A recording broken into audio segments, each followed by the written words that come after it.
Hey guys, back with me again in this channel. On today's tutorial, I'm going to show you how you can save a high quality design in Canva.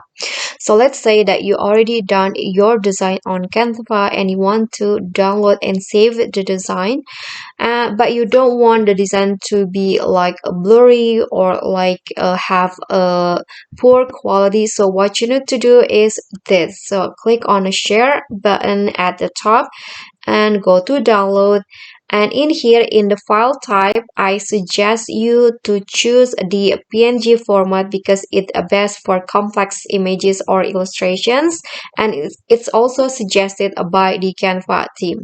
And then here you can just adjust the size to the max like this, okay, to make it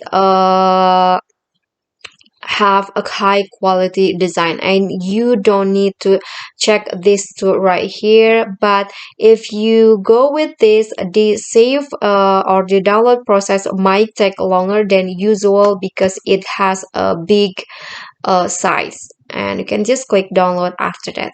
Okay, so that's a tips for me. I hope this tutorial will be helpful to you. Thank you guys so much for watching. Don't forget to like, click on the thanks below, comment, and also subscribe this channel if you haven't done that. I'll see you all in the following videos. Bye.